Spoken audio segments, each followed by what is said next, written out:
Sports fans, this is Robert with WTP Sports Dudes here live this morning. Listen, I didn't have to go to work because we had a snow day for Columbus City schools. So I'm going to do what I do by jumping on here on this live stream, ready to talk some college football committee dilemmas along with National Signing Day, which happens tomorrow for all of these high school football players who are looking for their next home at the next level in college. Also, Penn State. What are you waiting on? When are you going to finally hire a head coach? What you doing? Let's welcome our man FanDuel Zaya of the FanDuel Zaya podcast to the show. How you feeling, FanDuel Zaya? Oh man, I'm good. I like how you rubbed it in that you ain't had to go to work though, my boy. For sure, because I know you out there beat that snow up, aren't you? Yeah, I'm good. I'm done now. I just finished up. I've been here since 7. Oh, okay, good, man. I'm glad you got that done. For sure. We also got our man SEC Sean in the building with us. How you feeling, SEC Sean? Well, I was feeling pretty good till you started speaking about being off today. I agree with Zaya on this, man. We this ain't right. I know that's right. Hey, listen. You know, I'm sitting here stuck with all this snow all around the place, and you sitting at home nice and warm. I mean, come on, man. Hey, about 20 minutes ago, I wasn't nice and warm because I had to go out there and shovel that daggone snow, man. I'm gonna tell you that's my one main advantage for living in an apartment up here is they take care of all that for me. I know that's right. I know that's right. Man, there's a lot going on being said. Whole bunch of people out there talking about all this stuff that's facing this college football playoff committee.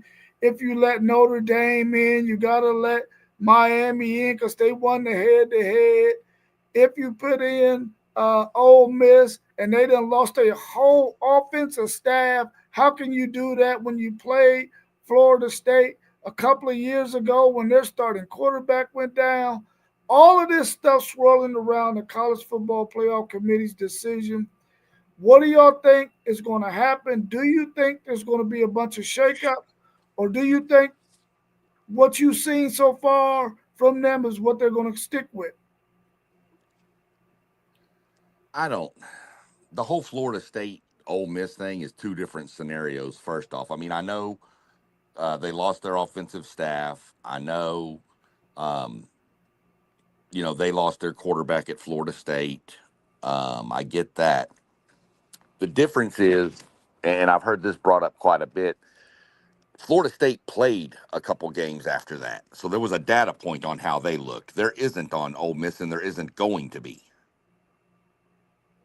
Um, there is still speculation that Charlie Weiss Jr. will go back to Ole Miss they will allow him to be like the offensive coordinator for the playoffs. Whether that happens or not, I don't know, but that's what's out there right now. Um, so I don't know. I mean, I didn't feel like Florida State should have been left out a few years ago, and I don't feel like Ole Miss should be left out because of the coach decision. I don't think that's right for the kids. Those kids have put in as much work as anybody else. Uh, so we'll see what they want to do. We'll know more tonight how they feel. If Ole Miss drops to like number 9 or something, then I'd be concerned if I was Ole Miss.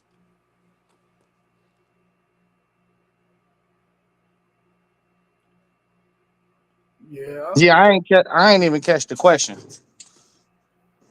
What do you think about the fact that the committee might look at Ole Miss, the fact that they don't have any offensive staff on their team right now because Lane Kiffin going to LSU took all of those coaches with him.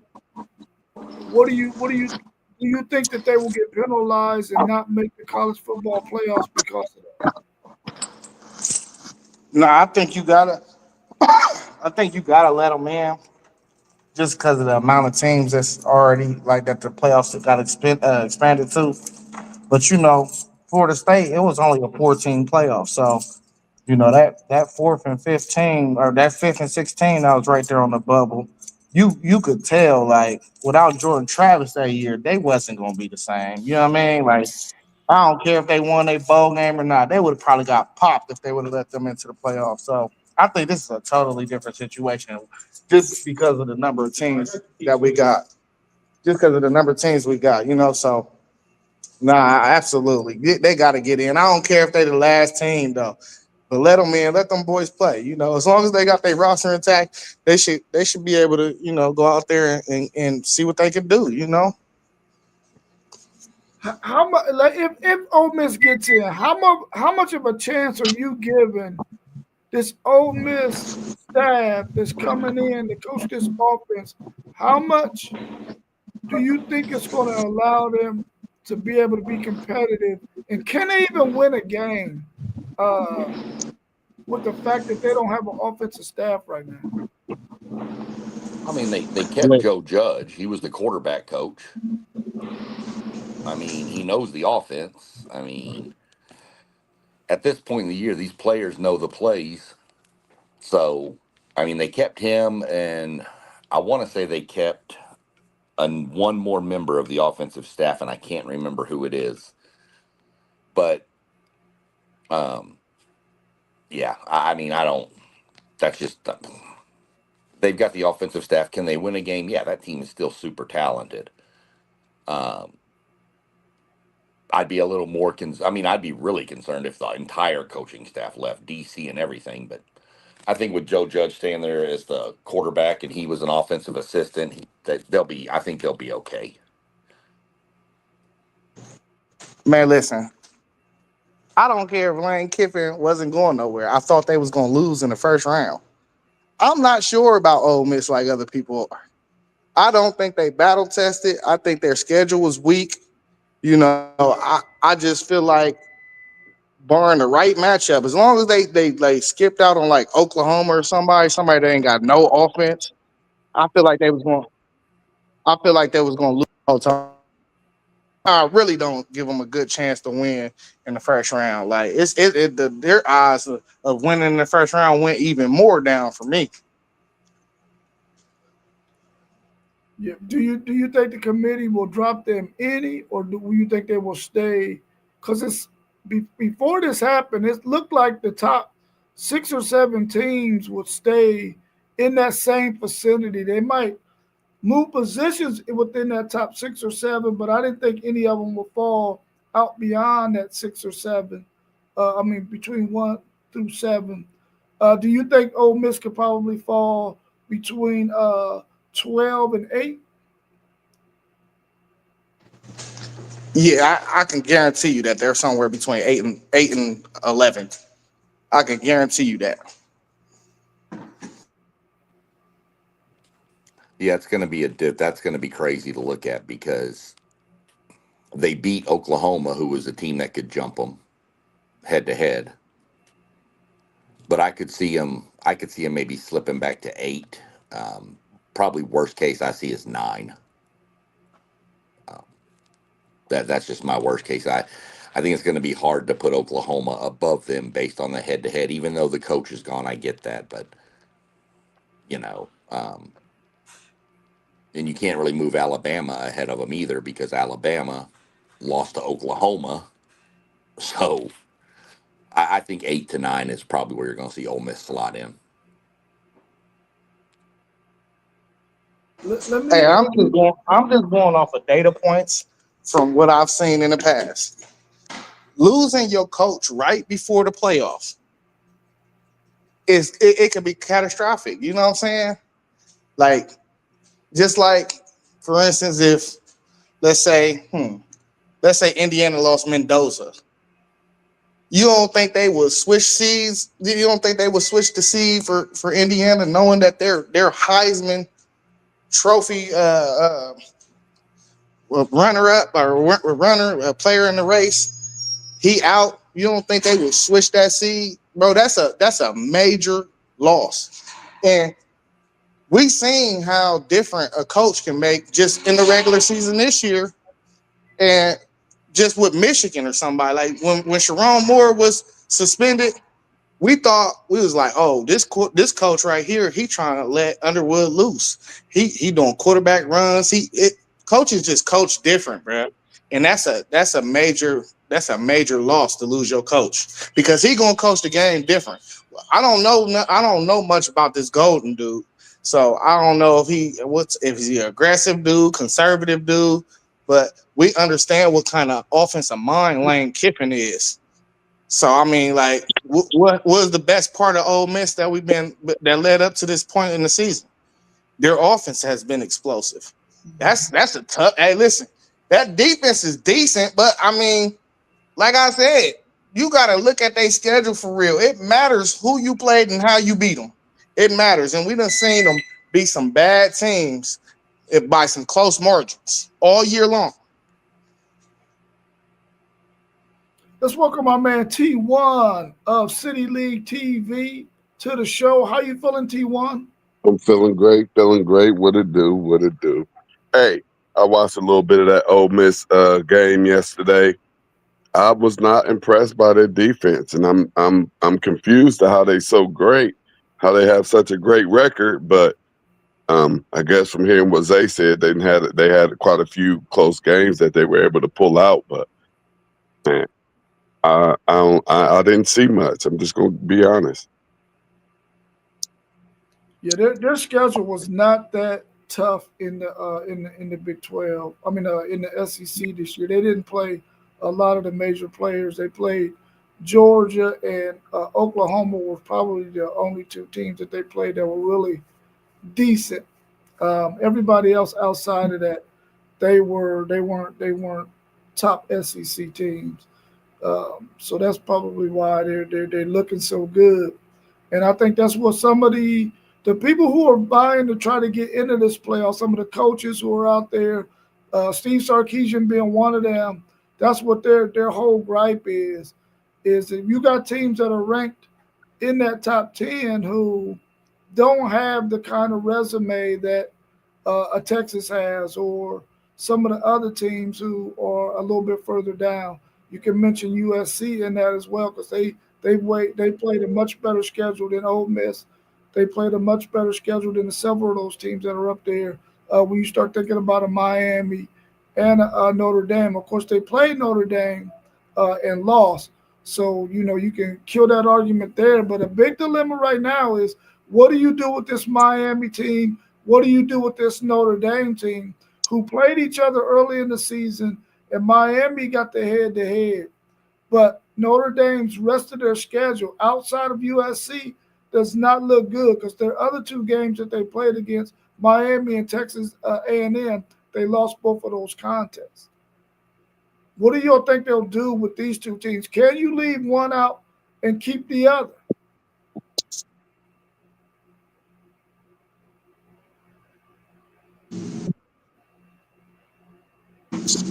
I gotta see how some stuff play out at conference championship week, but I've been saying the last couple of weeks, I think Miami and Notre Dame are too close in the rankings. I think they both should get in. So that's just my opinion about it. But I do want to see what happened with Bama because if Bama get torched in this SEC championship game, I don't care what the committee said in the past, they will be a 3-loss team.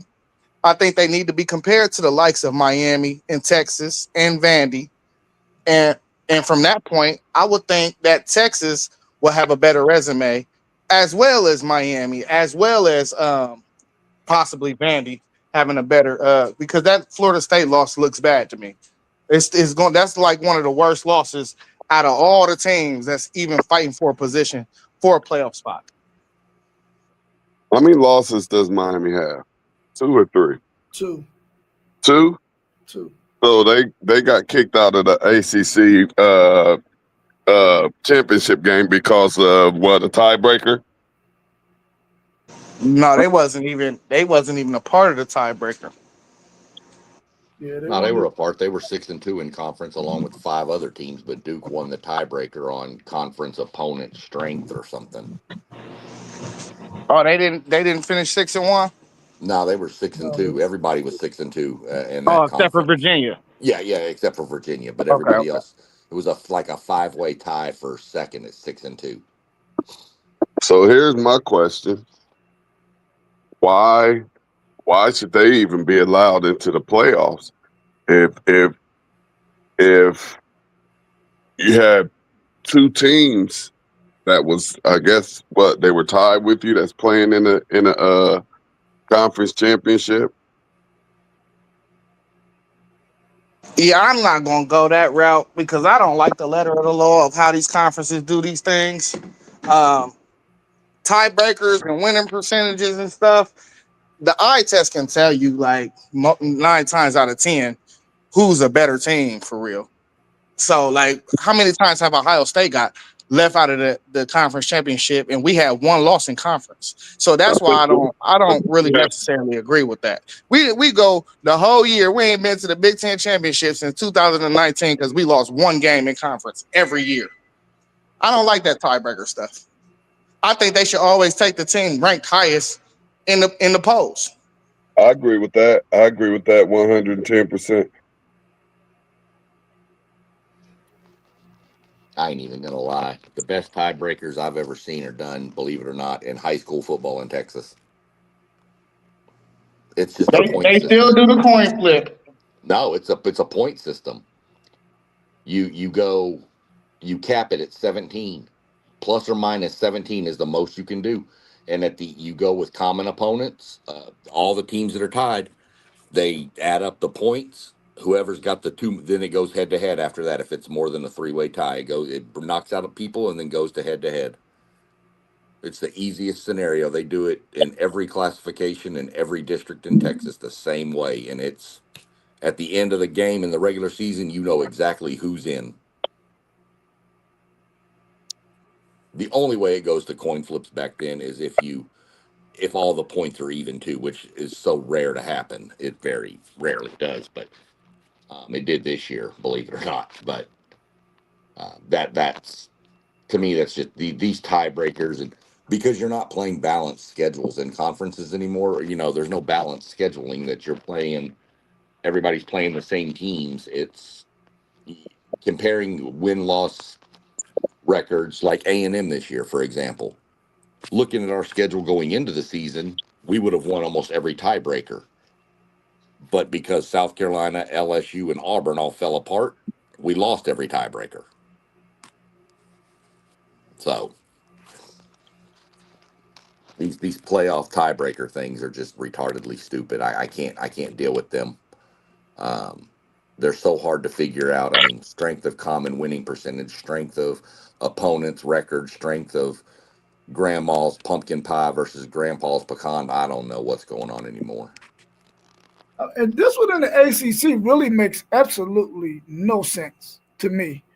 How you got Virginia? They finished the season 10-2, 7-1 in conference, right? Then you got Duke 6-2 in conference, right? But they're 7-5 overall. But they're playing in the freaking ACC championship game.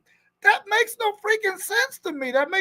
And then everybody else that was 6-2 in conference, they got more than 2 losses, either 3 losses or 4 losses. But Miami is right there, the only team that got 2 losses at 6-2, finishes 10-2, but they can't go to the championship game, and a 7-5 team gets to go. That shit makes no sense, man. That makes absolutely no sense. So they need to fix their tiebreaker. Mossberg, tell your people at the ACC they need to get their stuff together, bro, because that makes absolutely no sense that a 10-2 Miami team is not playing in the conference championship game over a 7-5 Duke team who they didn't even play each other. Yeah, so there's no head-to-head there to even go by or nothing. That makes no sense to me. Can you clear that up for us, Mossberg, and welcome to the show. Man, good. What is it? Morning, good afternoon. It's good to see everybody, man. I see you still repping T1. It's good to see you in here doing your thing, man, and enjoying y'all's off day with all the crazy snow, man. The ACC, it's a mess. Like you were saying, for me watching it, I mean, Miami is well deserving of it. We see their resume. And when teams don't play each other, it really is something to think about. And we talk about the conference championship. So I think this is a statement and possibly a testament to conference championships being out the window in the years to come, possibly the ACC breaking down and not even being a conference in the next few years as well. It's tough for me to watch the ACC championship. I normally do watch it. It's going to be a little tough this year. Not really looking forward to it. You know, myself losing to the Virginia team the way we did, felt like we could have won that game based on a few calls that could have went our way. But it's tough. It sucks, but that's college football for you this year. A lot of chaos. Who will be 3 and 4 in the ACC? Be out of the tiebreaker. I think that would be. It was I think it was SMU and Pitt, maybe. So I was about to say well, Miami was 3 according to their thing. It was Virginia, Miami. Then I think it was SMU and maybe Pitt, maybe. That's why we need to go to 14. They need to get their 2 bids, and 1 versus 4 and 2 versus 3 should be playing this weekend to see who get in. Yeah. Yeah, they need to do something, man, because that is kind of I think the committee could have, if the ACC would have fixed this thing for them, that could have really helped the committee out. But of course, the ACC is trying to get 2 teams in there, so of course they leave Miami out because they feel like Miami got a chance to get in because of their head-to-head win over Notre Dame, which there's people out there that's saying, listen, Notre Dame lost 2 games early in the season to Texas A&M and to Miami. The only other good game they had or good team on their schedule that they had was USC. Is Notre Dame really good enough to be in this college football playoff when they played 2 of the top teams in the country and lost to them? And they only got 1 credible win over USC, who was ranked 17 or somewhere around there. A lot of people out there are vying for their teams to get in and hoping that the committee will move Miami and Notre Dame out. Because if you move Notre Dame out, then you can move Miami out. But you can't move Miami out unless you move Notre Dame out. That's what a lot of buzz is. And I know we got our man Postgame 86 in the chat. I wish he was on the show so we can shed some light on that. Because I think we all agree that Notre Dame is probably one of the 10 best teams in the country. But according to what the committee got to come up with, they got their hands tied, in my opinion. Hey, Rob, that was a good point you made. And it will be brilliant on the ACC's part, like to hold Miami out of that conference game because you want to try to get 2 into the playoffs. That's actually kind of brilliant because being 10-2, you would think that they should be in the playoffs. You know what I mean? I'm putting the 10-2 Miami. You know, they haven't looked horrible. You know, they look just as good as almost everybody else. You know, and I say almost, but I think that's brilliant by the ACC to hold Miami out with hopes of getting 2 into that college football playoff. I think that's brilliant. Let's welcome my man Postgame 86 of the Postgame. Oh yeah, he had to come up in here. He wasn't gonna let that slide. He wasn't gonna let that slide. He had to come up and get in the building. What's good, Post?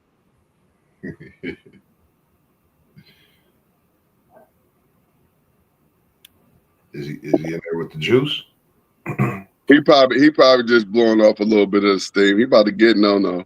Might have to call him Freeman. Might have to say Freeman. Oh, okay. Can you hear us, Postgame? Yeah, how y'all doing this morning? What's good, Post? Good, man. Yeah, good. What's the word, Rob? Hey, man, there's a lot of buzz out there saying that If Miami doesn't get in, then Notre Dame shouldn't get in. But if Notre Dame gets in, then Miami should get in. But they should go hand in hand. What's your thoughts on that? I totally disagree, and here's why. Uh, Miami lost to two unranked teams at the time that they played those teams. Notre Dame has pulled off 10 wins in a row after losing their first two games by a combined 4 points. Should have beat A&M if they would have, the rest would have done their job. Lost to Miami by a fourth quarter field goal. Uh, Notre Dame leads in metrics, in all sorts of metrics that the committee looks at when they decide who's going to make the playoffs or not. They lead Miami. They lead a lot of these fringe teams in those statistics that they look at to make their decisions. And Notre Dame's playing well, man. Outside of Ohio State, Indiana, I think, in my eyes, they're the third best team in college. Hey, that's a good point. Post game for those of us who don't know how Notre Dame lost those two games, and you're saying that they lost two games against two quality opponents, and it was only 4 points combined. Yes, sir. Yeah. So if that's the argument for Notre Dame, there's absolutely no way in the world that you can keep them out. Now, I could understand if both of those teams just beat Notre Dame. But it doesn't sound like they just beat them. It sounds like that those were two of those close games that Notre Dame wasn't able to pull out. And when we get to talking about Ole Miss, and Ole Miss pulling out several of those close games and has them in a completely different position, I think that's a strong case for Notre Dame to be in the playoffs without any question or any doubt. And let me add this real quick. That's a great point. I think the committee favors Notre Dame. Actually, if you look at the polling, if you look at where they were after week 2, losing 2 straight, and then them not falling out the top 25, I really believe that the committee favors Notre Dame. I know last year has nothing to do with this year, but I think the fact that Notre Dame played in the national title game against Ohio State kind of helps them in their argument, although the committee would never honor or mention that in public. I believe that helps them.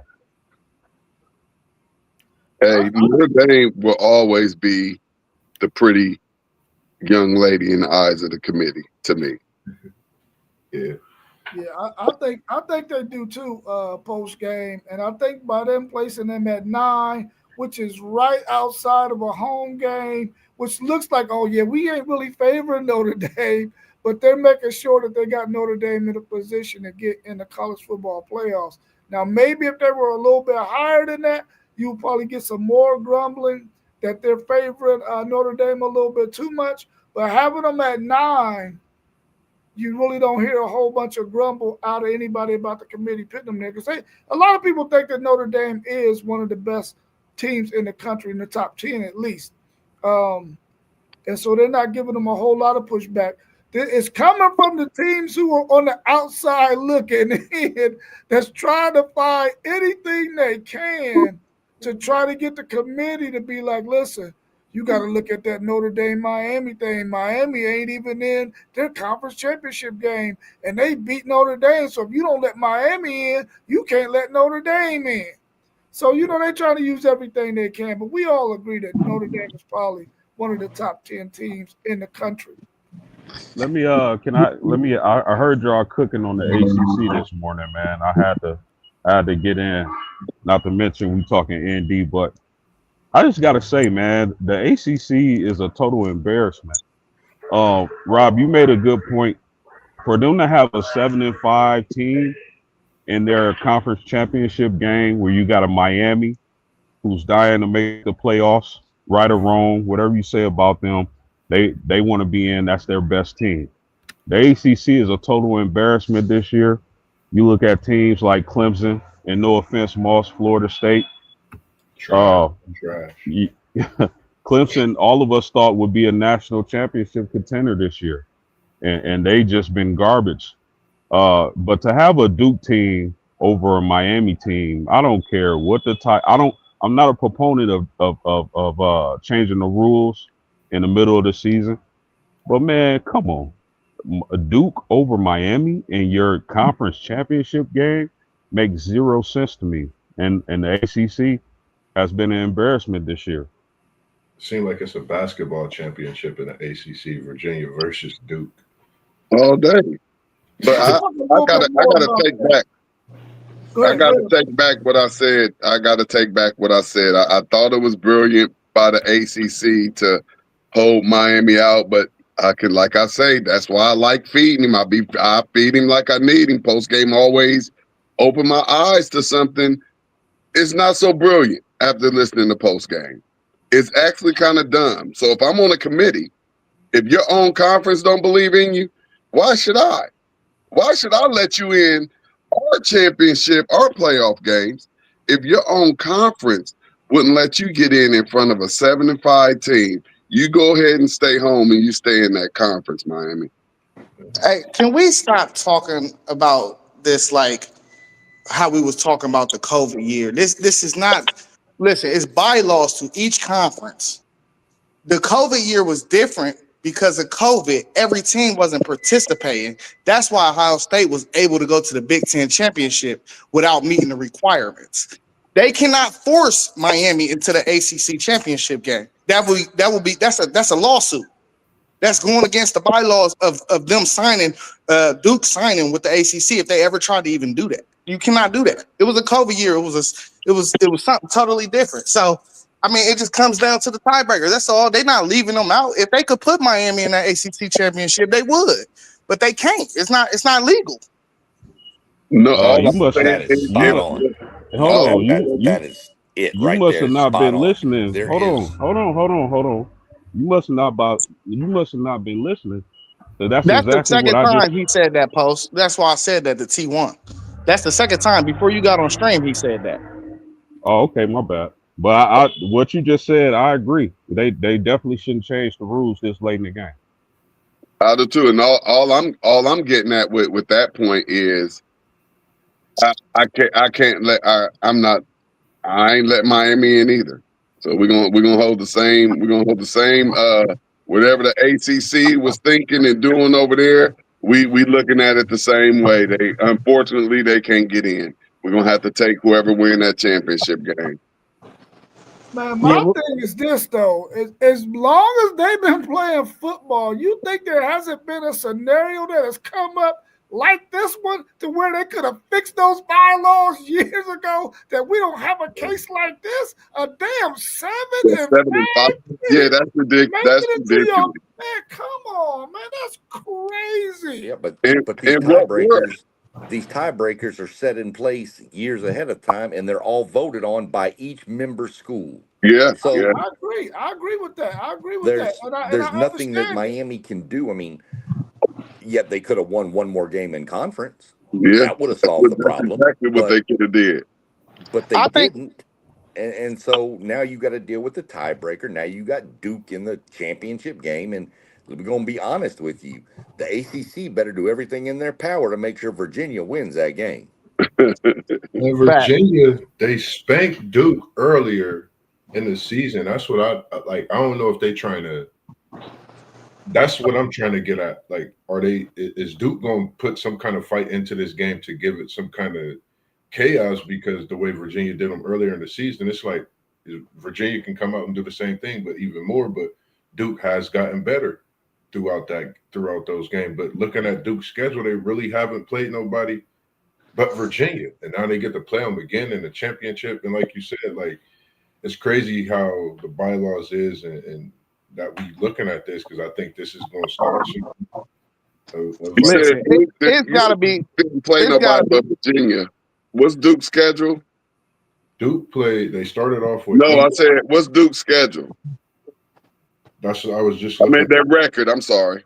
They're 7-5. 7-5. 7-5, and like that's what I'm like. All of these, I'm tired of the schedule talk. I'm tired of didn't play nobody. How Duke ain't play nobody and they 7-5? They got beat by 5 bodies.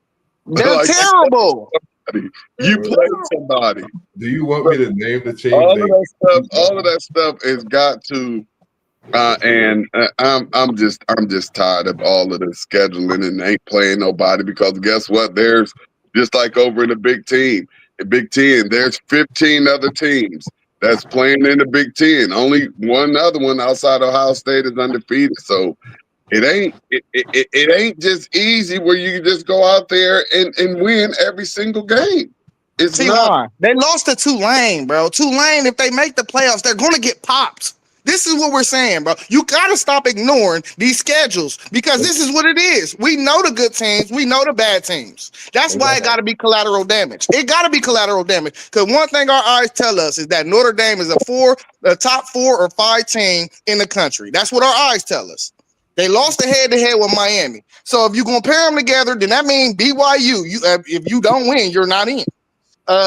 If Alabama get popped in the SEC championship, if you don't win, you're not in because we're not leaving the 4th or 5th best team out, and then there's another team ranked right next to them, and they beat them head to head. It got to be collateral damage. The crazy thing about it ain't even the loss to Tulane that concerns me, Zay. It's the loss to UConn. Yep. Man, they lost to UConn.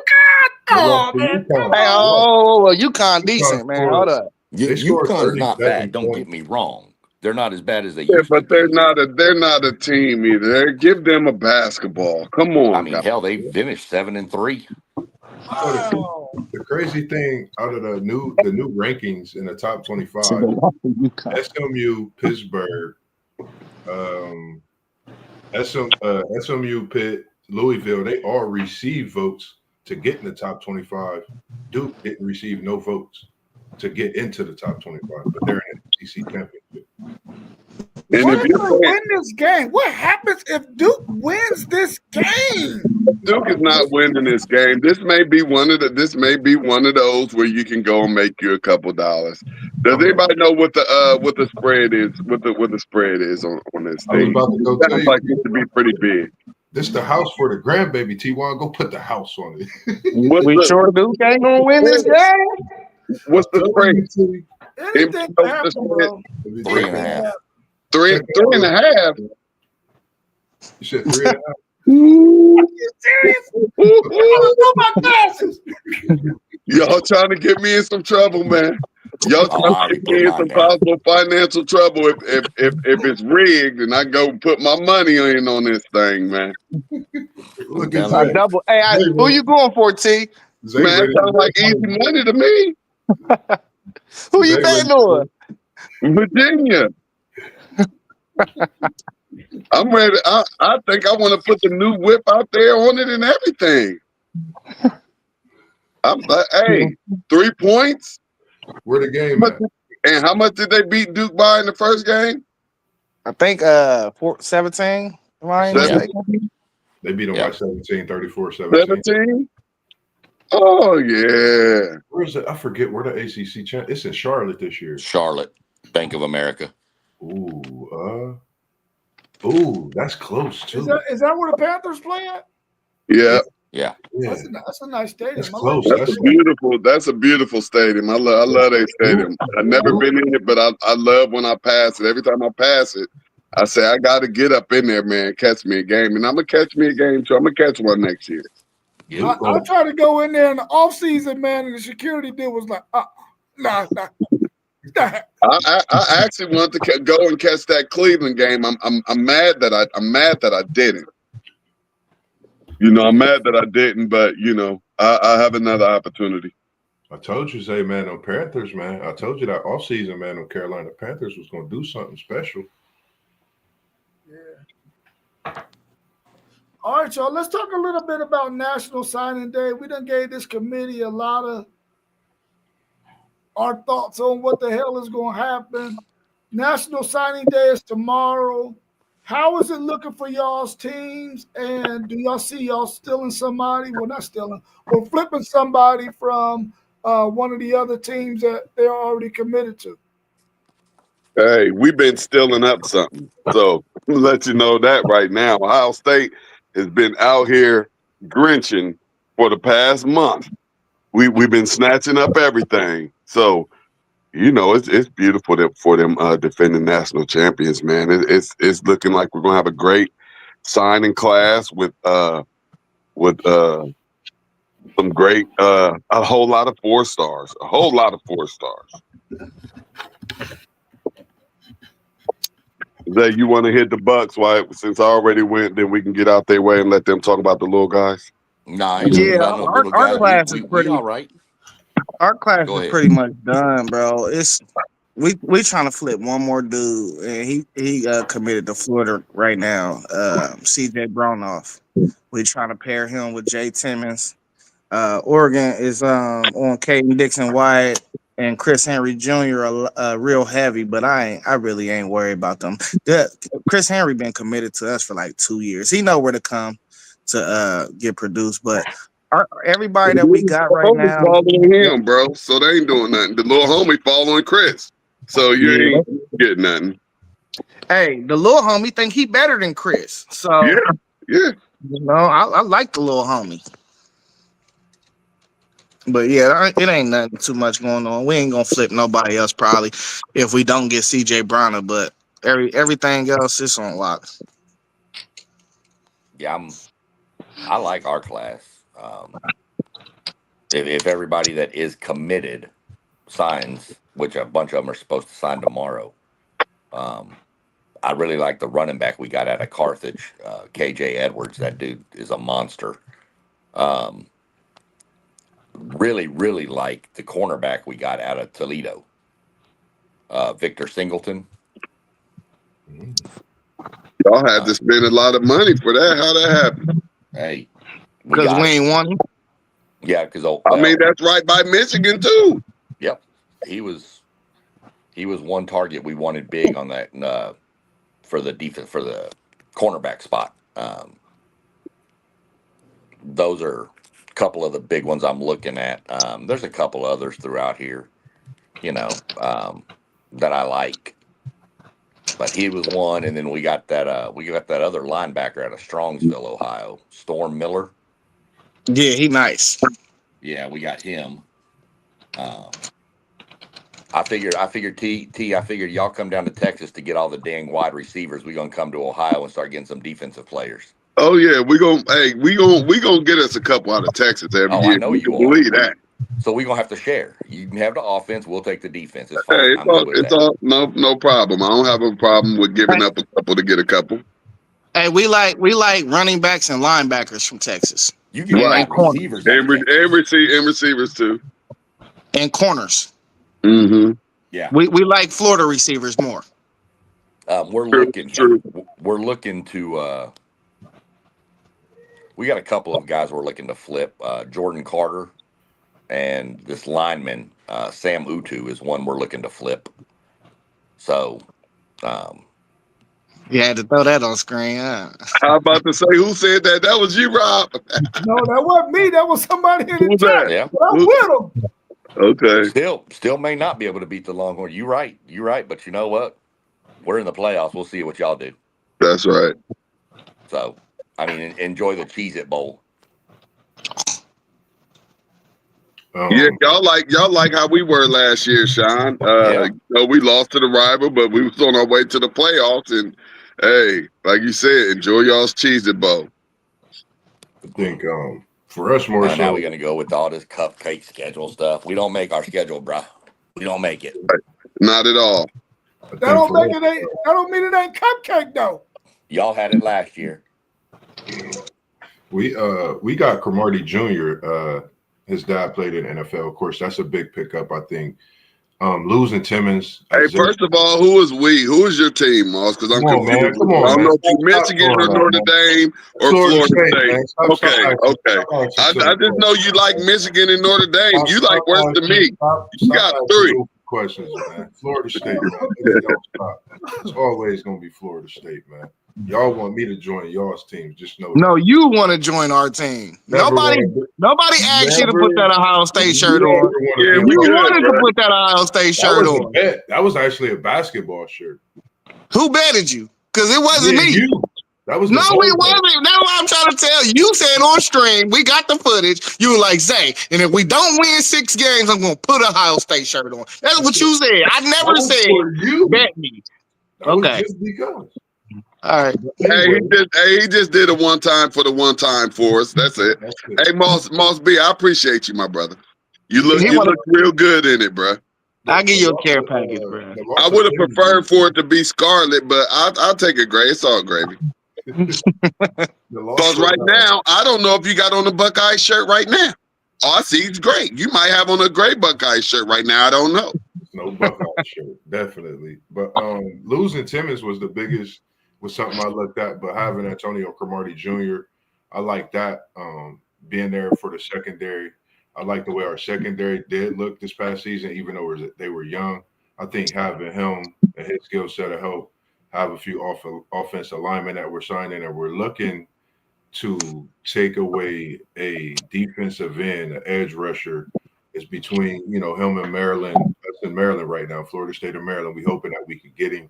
It'll be a pickup for us that we would like to have 4-star defensive end. He can get after the quarterback, and outside of that, really just reloaded. We got 39 commits, so I'm really looking forward to this class that we have coming in, and that we have. Did you say 39? 39 commits.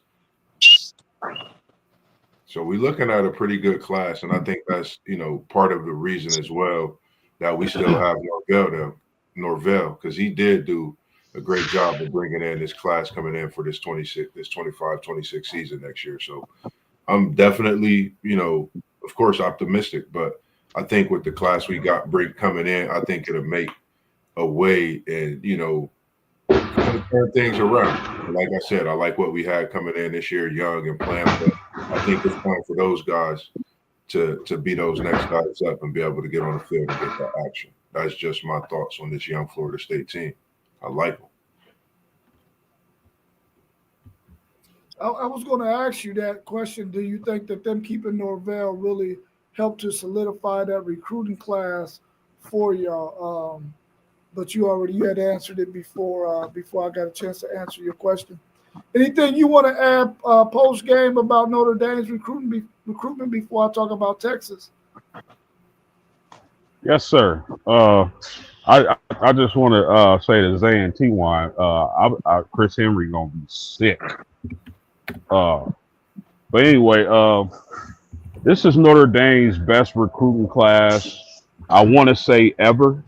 But if I'm being realistic, I would say since probably 05, 06, when Big Charlie Weiss got Kyle Rudolph, Golden Tate, and all those guys. But I'm really excited about the tight end prospect, Ian Primer, out of Kansas. He's just a monster, and he's athletic and fast. The secondary is stupendous. The secondary recruits they were able to get and will sign today or tomorrow, whichever day signing day is. But just the athleticism, the speed at wide receiver is something that Notre Dame fans aren't used to. So kudos to Marcus Freeman and that staff. I'm not used to getting wide receivers who can run by the defense. I'm not used to getting athletic pass rushing defensive ends off the edge like Marcus Freeman has been able to do. So Notre Dame has a really strong class, and I'm looking forward to what kind of talent it brings. And oh yeah, Larry Fitzgerald's son at wide receiver was a huge pickup, and I'm looking forward to seeing him play as well. Y'all keep getting them NFL sons, don't y'all? Yeah. Penn State. Yeah, you got to. My bad, Rob. You got to sell the moms first. You sell the moms, your kid gonna commit. Gold diggers. Penn State Sports Talk 70-28. Yeah, you're right about that. Notre Dame and Texas. I'm not being overrated though, but USC is probably going to have a better class than them. Texas is going to fall in right around 6 or 7 in this year's recruiting class, down from number 1 last year. We're trying to flip 3 guys. We're trying to get Malachi Lee to transfer or to flip from Michigan to Texas. We need that offensive lineman. Another lineman, Rodriguez, that is going to LSU right now. We're trying to flip him because, as you know, we need some offensive line help. Along with a young man, I think his name is Terry and Davis, in Washington. He was committed to USC. If you go check out this guy's stats, his stats is through the roof. He got receiving yards, passing yards, and he plays corner. So this guy has some amazing stats. Hopefully, we can get him to flip. But outside of that, they're going to keep the rest of their recruiting class, except they're probably going to lose Cleveland. He's probably going to end up going elsewhere. He's the only one that they're probably going to lose that has been committed to them. So they'll probably finish around 6 or 7. And also Penn State Sports Talk 728. We really do hope that Penn State gets a really good coach. We know that they're being very, very patient. I just don't know who's out there available, but we're getting ready to talk about that right now. What do y'all think about Penn State and the fact that they haven't hired a coach yet? Which direction do you think they're going to go? They already messed up. They let Michigan State get Pat Fitzgerald. They shouldn't have never let that happen. They should have got him. Yep. Yep. That Pat was a bit. Fitzgerald got a whole bunch of smart dudes that's unathletic, like actually balling in the Big Ten. He's Northwestern coach. They are super competitive as a team, and I don't know why they ain't go after him. That's the guy they should have hired. Michigan State will be back to beat Michigan again too. In about I give it 2 years. Yep. I think with Penn If State, he could bring some kids in, it could be next year. I'm gonna give him 2 though. You know, I ain't gonna be greedy. I think for Penn State, they really looking. You got to think Penn State. They known for having an identity. Linebacker University. We know what they produce, and you got to think they just produced one of the defensive ends we talked about in Abdul Carter. So we know what Penn State can bring in. Is what coach, and BYU's coach has been one that's been a hot talk and a topic as of late. And that just my opinion would be a great fit for Penn State. Big Ten, coming from the Big 12, coming from a school like BYU, I think the Big Ten would be a great conference for him.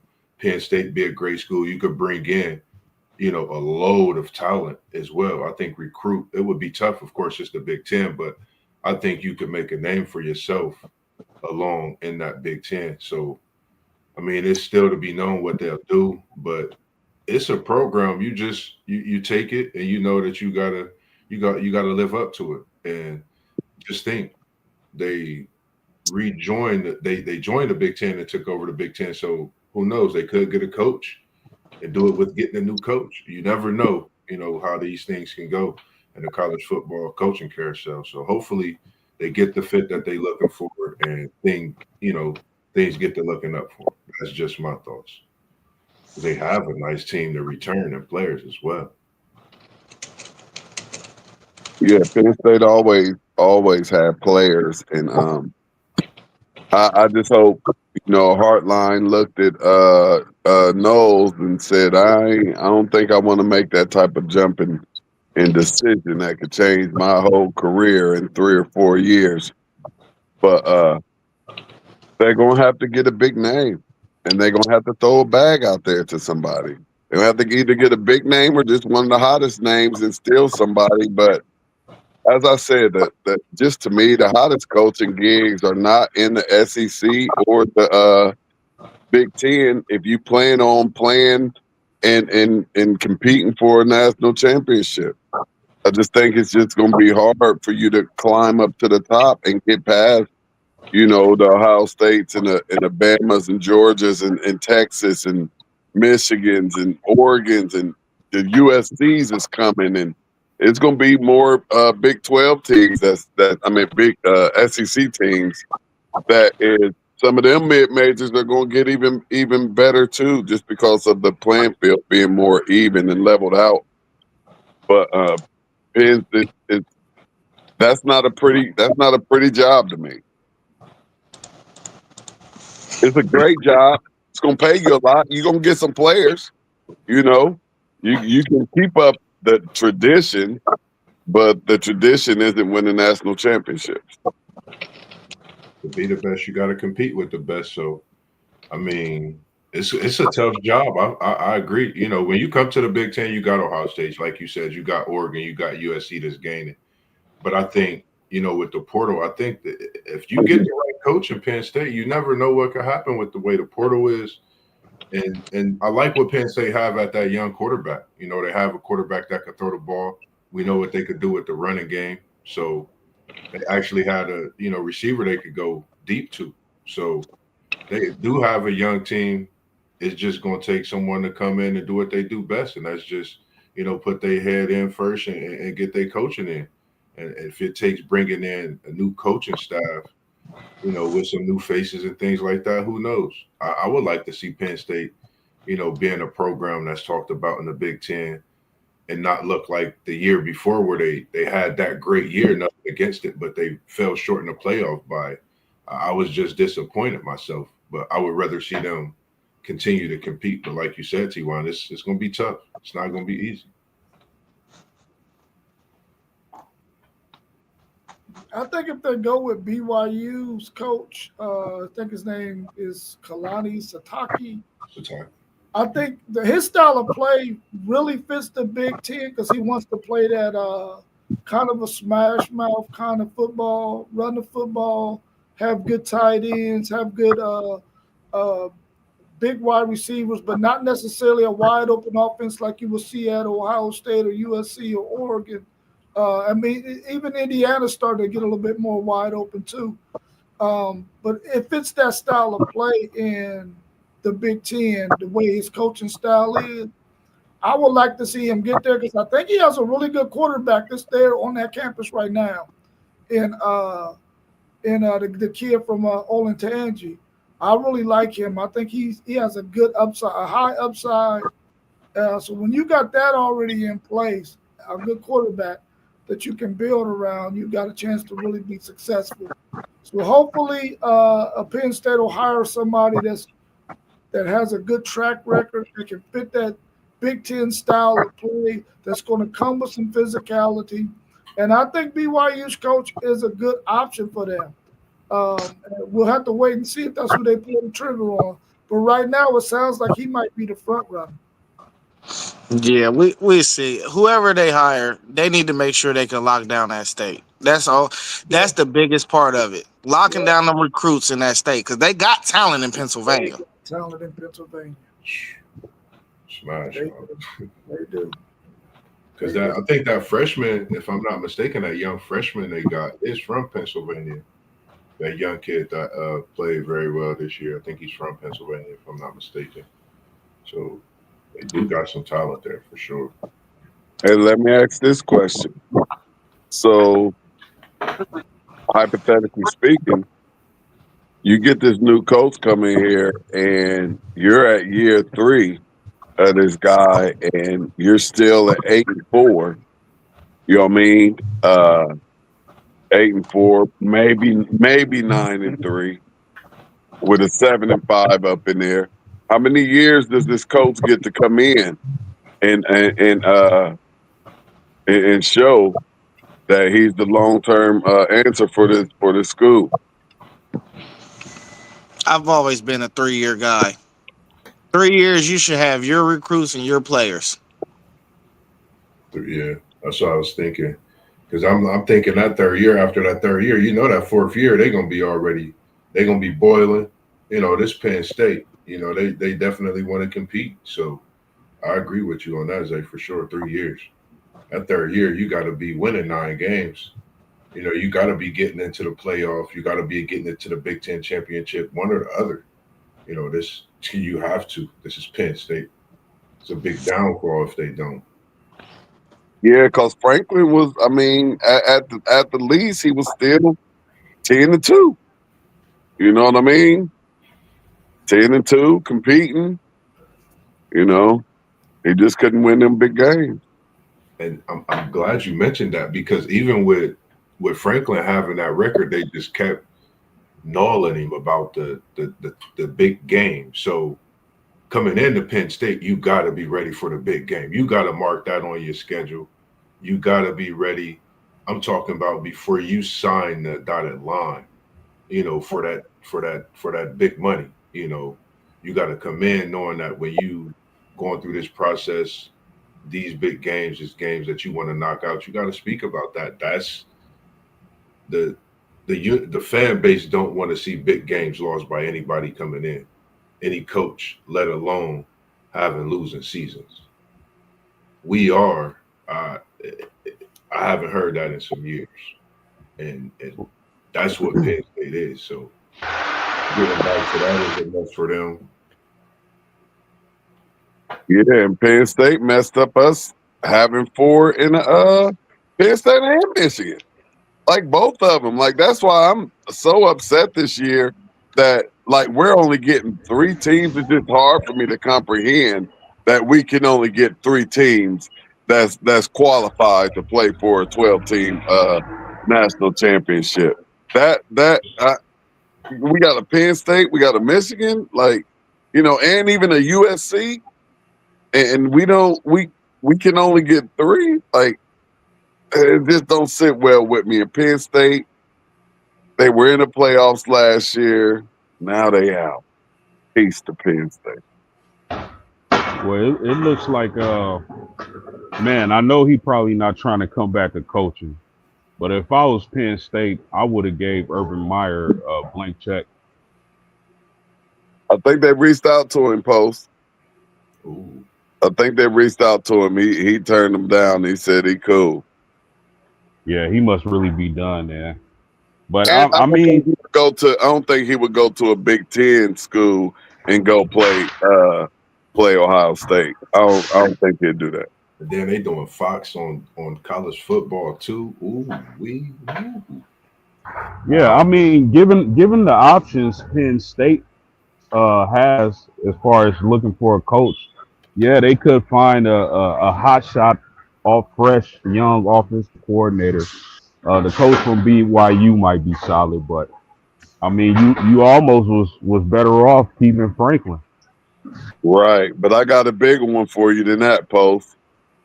Throw a big, stupid, dumb, diddy dumb bag at Saban. And was like, man, just come try it for 2 years and see what you can do with this NIL thing. And we're gonna give you the bag to go get everybody. Let's see if you can really, really make history and concrete yourself as the greatest coach ever in college football. I, Nah, I, I wouldn't mind that story. I like to see Dabo at Penn State. What about Dabo Ooh, that would be a nice switch up for Dabo. I like that. coming to the That's big? somebody that's out here coaching right now. Like, really, I'm gonna be honest.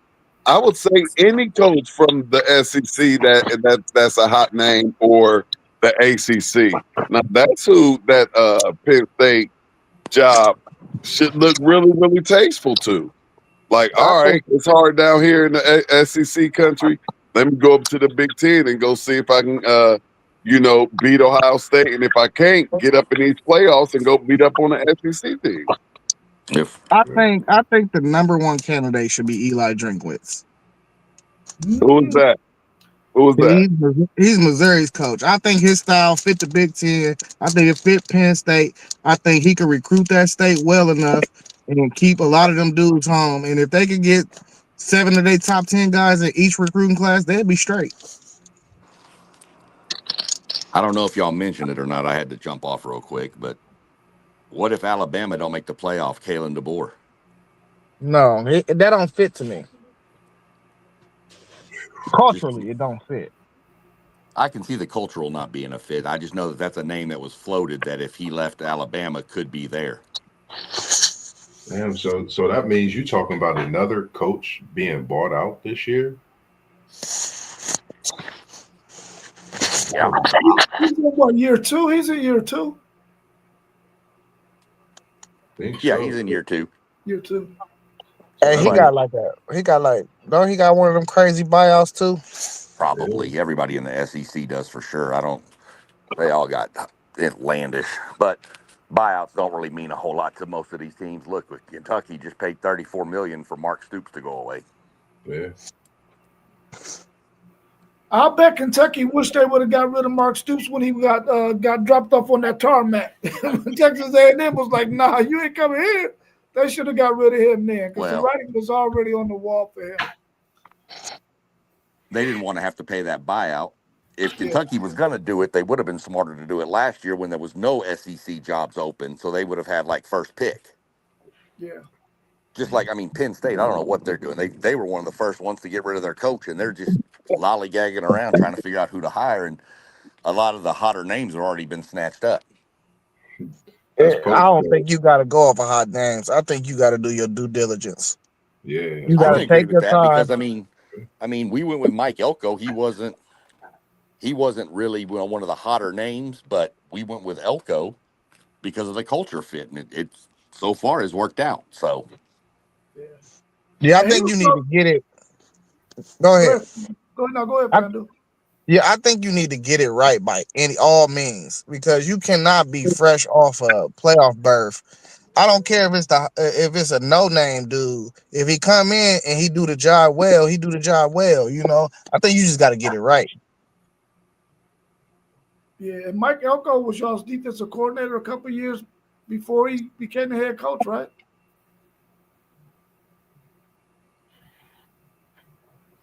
SEC Maybe champ. he's not there. But I like that thought about Eli Drinkowitz too. I thought somebody was going to pluck him from Missouri, but maybe Missouri had some back talk and was like, "Hey, listen, we gonna give you this or this or this if you just go ahead and stay." But I thought for sure somebody was going to pluck Eli Drinkowitz for sure. They gave him a contract extension.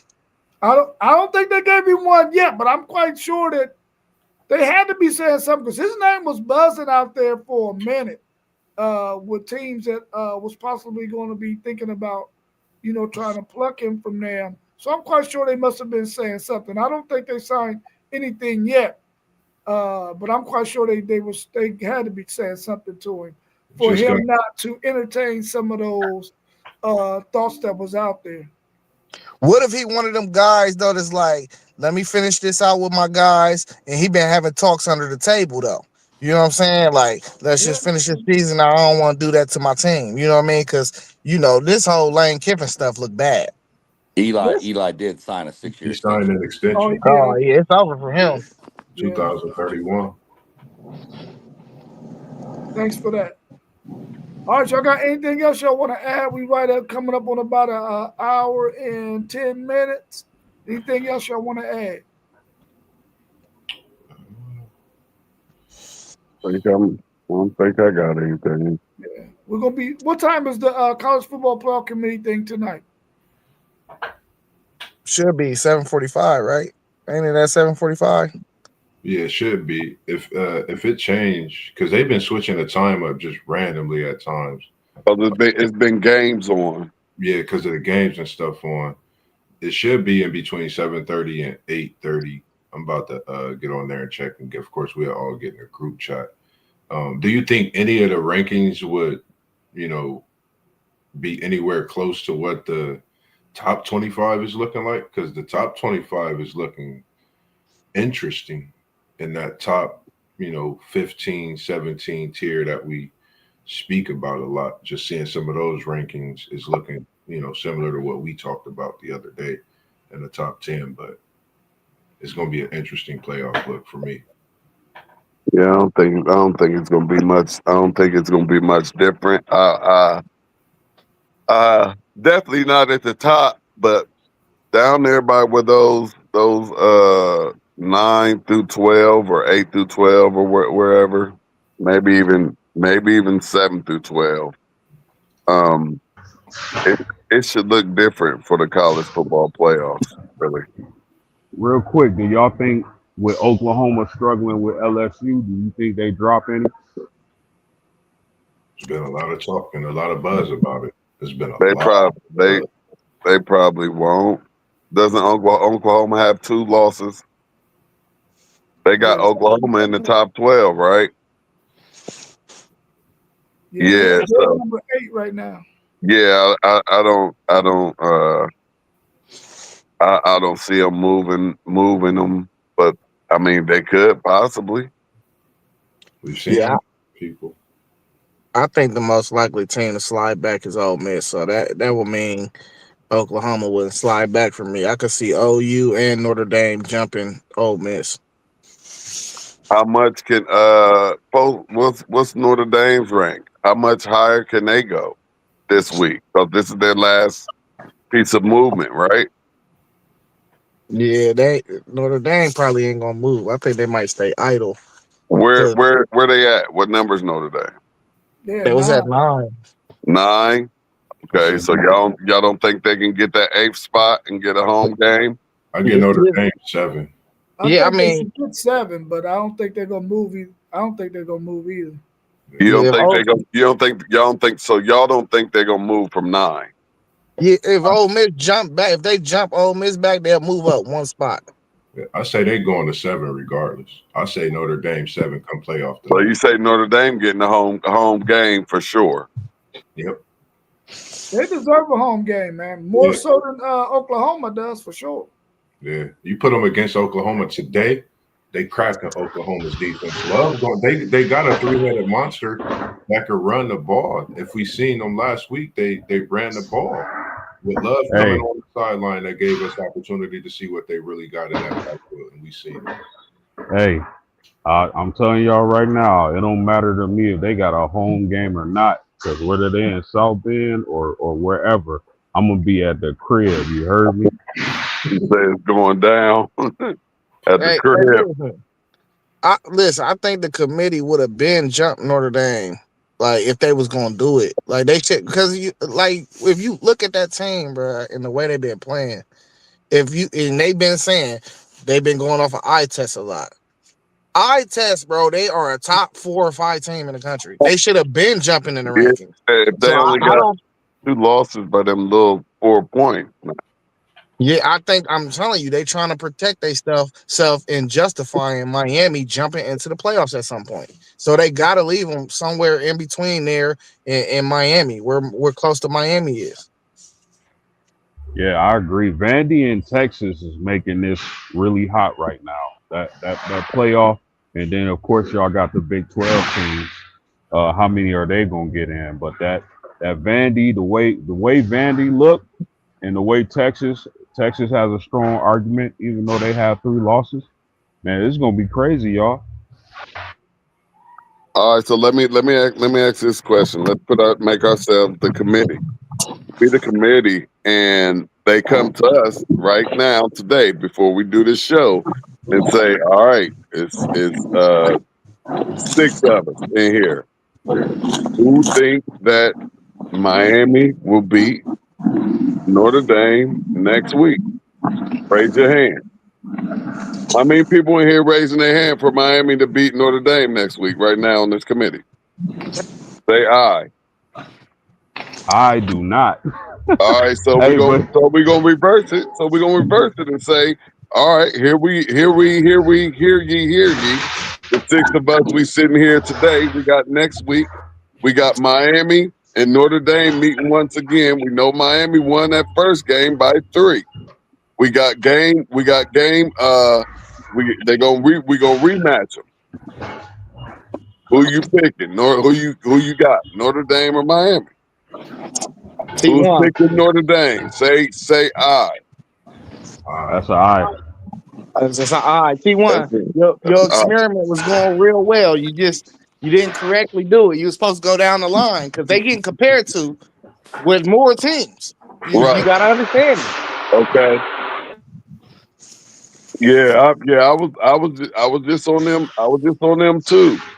Yeah, but what with Miami, I think before you even look at Notre Dame, you got to look at a BYU, an Alabama, a Texas. I think that's the group Miami is fighting right now. Well, Yeah. I was talking about the rankings part as well. Do you put Miami over top of Notre Dame since they beat Notre Dame way back in September, the beginning of September? Gotcha. But I think Miami.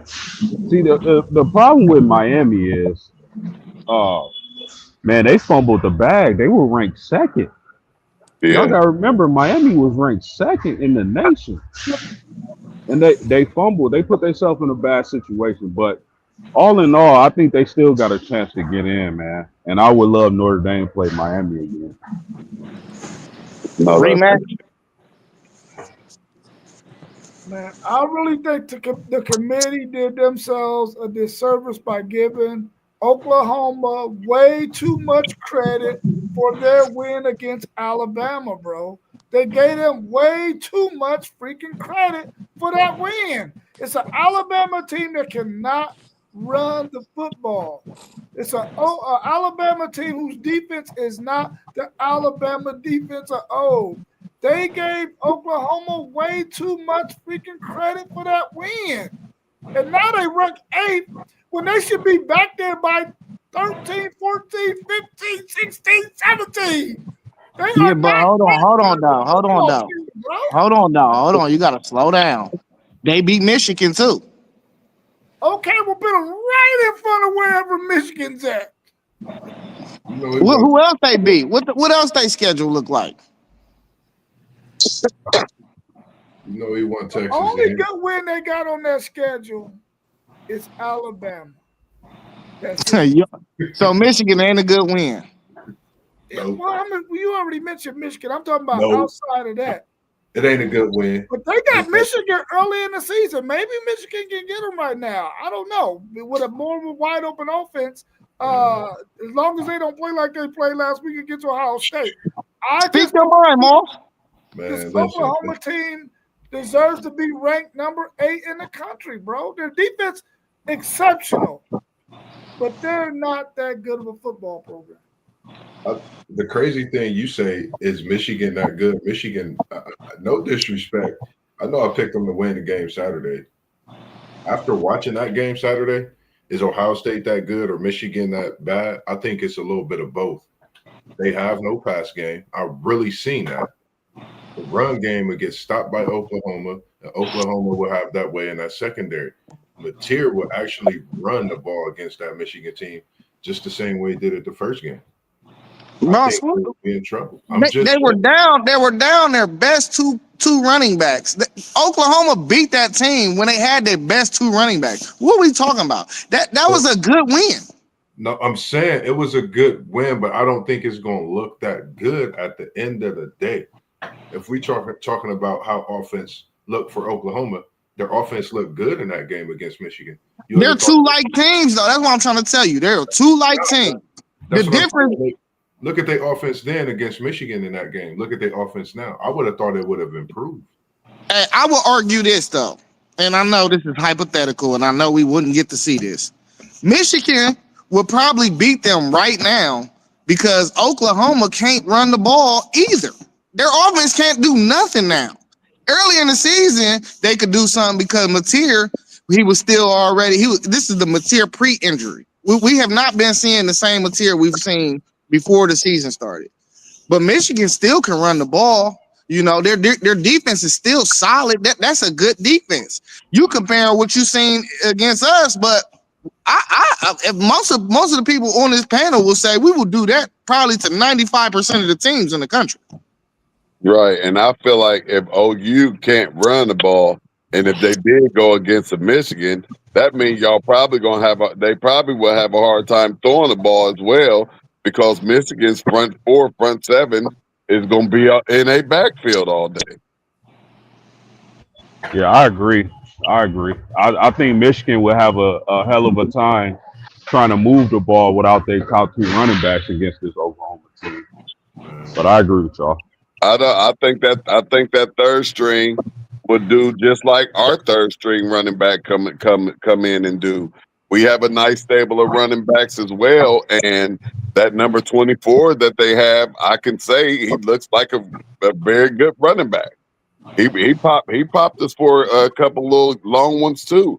He ran hard, and that offensive line going to continue to open up holes for him.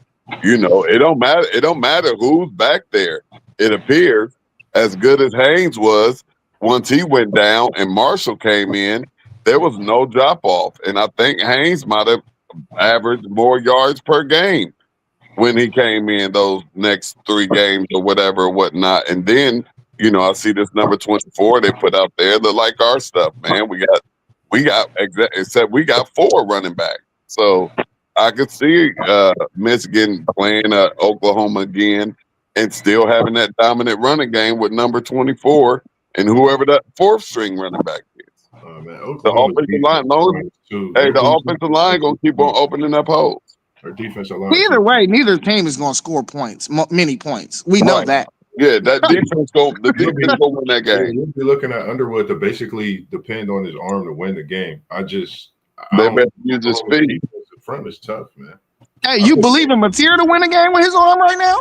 Yeah, over Underwood. Yeah. Come on, man. Okay. We're going to agree to disagree on that one. Enough. I believe in the deer enough, man. I feel like if you even, I don't think Underwood could get Mateer right now. I mean, I respect him, freshman. You got this talent in the long run, but I don't see him happening right now this season. Yeah, I think Underwood still got a lot of work to do, man. He got all the talent in the world, but he got some work to do. A lot of work. You got a lot of work to do. That's true. I also think the coaches ain't put him in the best position either, though. Like, how do you ain't run no jet sweeps for Marsh? You didn't run no bubbles for him. You didn't even try to get your best offensive player that was in the game the ball. So, like, what position? They didn't draw up no QB automatic QB runs for him. What position did they put him in to succeed? Right, because y'all defense too fast. Hey, no, but like they said, if he played for Urban Myers, he ran the ball 22 times. Yeah, they used him wrong. And I'll tell y'all this: if he was at Ohio State, he would look completely different. Hey, and I cracked the code to this little Oklahoma beating Bama thing, Rob. They had to give him credit for that because that's the only thing that's keeping Vandy up there in the same breath of them beating Tennessee. Because their 3 wins is Michigan, Tennessee, and Bama. So without giving them credit for the Bama win, then they gonna have to drop Vandy too, because we're gonna perceive that Bama is a better opponent than Tennessee, and that's the only reason why Vandy is up there. Yeah, I can see that. Yeah. Anything else y'all want to add? We coming back on tonight, right? Yep. I'll be going in to work, but I should be able to jump on before I start my shift as usual. I ain't got nothing going on. The show come on at 7 tonight. I was gonna do City League tonight and go and start it off with the girls and get them done real quick, and they canceled school, so that knocked it out for me. You wanna check out the slate for Friday, City League TV? Because I was thinking about we could possibly do some Fridays. I'm gonna try to open up my schedule for Tuesdays because I know we got the high school circuit going. We could try to pop out somewhere, just surprise them. Man, I need to have somebody else at another location on City League TV so it could be more than one game that's live. I try to work on. We could try to schedule out. That's what I need, because the more games we get up on there, the bigger this thing will pop off. I've been working on a schedule too, a write up of some stuff as far as in like through December, some coming tournaments they got in January. They got a battle of 614. They having one, I think, as well, like in Portsmouth, like somewhere else too. A couple of tournaments, getting some different schedules in, but definitely they got that Linden at Northland. This Northland at Linden this Friday. I was thinking about popping into that one as well myself. So we are definitely talking to chat, figure some things out. Because I've been speaking to a couple people, Eastmore. I know you've been speaking to a couple people as well. We're gonna definitely go all around the city with it this season, man. Boys, girls, we're gonna definitely be out there putting in that work, man, getting that footage. Yeah. Let me know. I gotta get and I'm trying to get everything into order, right now. So at least within, within a couple of weeks or whatever, it'll be just more than one more than one live game. Oh There'd yeah. be a whole lot of games going down out here. Hey, I got everybody too. Whoever gonna get out here and put some lives on. So Just until that's then, I'm out here. Yeah, I just want to say to the people watching, like, share, and subscribe. Who doing it better than us right now? Catch the train before the wheels start moving. That's right.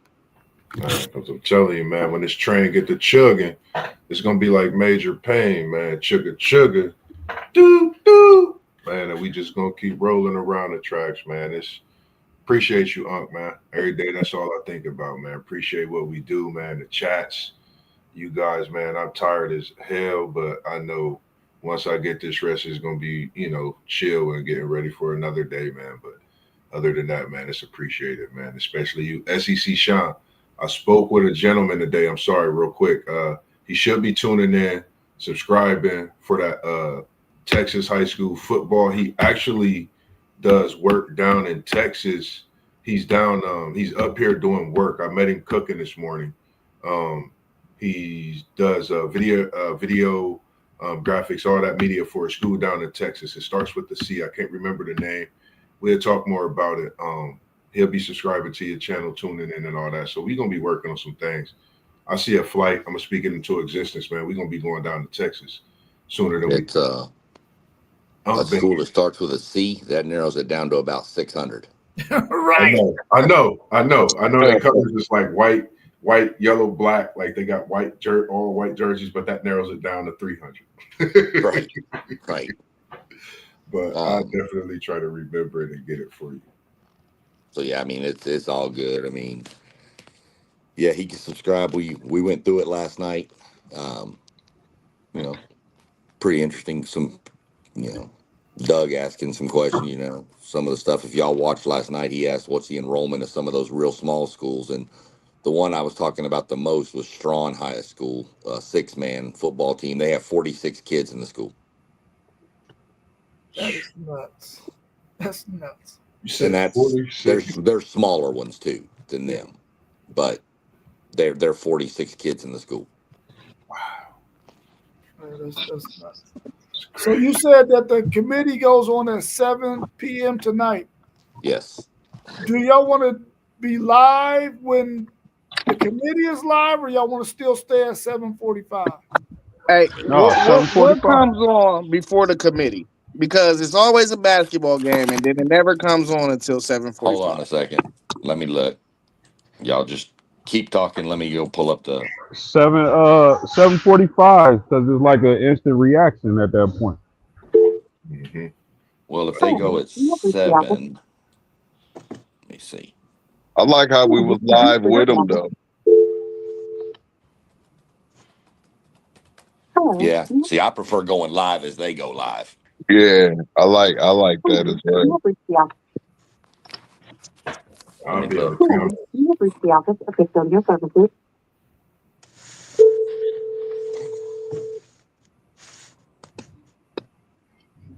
But not other than that, yeah, like post game said, man, make sure y'all like, subscribe. All the channels y'all see popping up at the bottom of the screen. Jet Life, Penn State Sports Talk. We appreciate y'all chiming in with the comments. Everybody else that's watching us this afternoon, as it gets to that noon hour and it's moving towards the finishing of the day throughout the afternoon. We just appreciate it also. Make sure y'all stay locked and loaded, notifications on at all times because we coming. And we not talking Coach Prime. It's just them dudes from the Midwest with that mixture of post game, SEC Sean, Texas, and Indy, born and raised, but they bringing it from their own perspective backgrounds as well. It don't look like there's any games on before it. Super Tuesday. All right, well, let's shoot for 7:45. It looks like it comes on at 7 on ESPN, and then afterwards is Florida versus Duke in basketball. Super Tuesday start after. Well, you got the SEC ACC challenge. If nothing comes on at 6 or 7, then they're going to be on time today. Yeah, Yeah, that's there's They're nothing not going to. showing. Yeah, they're not gonna run late. Yeah, there's nothing Okay. showing at 6 o'clock that's gonna preempt them. Yeah, we should probably move that time to 7:30. 7 or 7:30? No, 7, because they starting at 7. I'd go 7, All right, but I'm gonna set it for 7 o'clock then. it's whatever y'all want to do. Yeah, 7 o'clock, we'll be live with them. Yeah. All right, cool. I'm setting it for 7. All right, y'all have a good rest of y'all's day until 7 o'clock, man. Hey, listen, stay warm, man. Stay warm. For Oh, sure. yeah, we working. Y'all know the drill. We was in the building. Now we out. Peace. Peace. Hey, Love y'all, fellas. love you You too, already bro. know, man. Lay up. All right. There we go.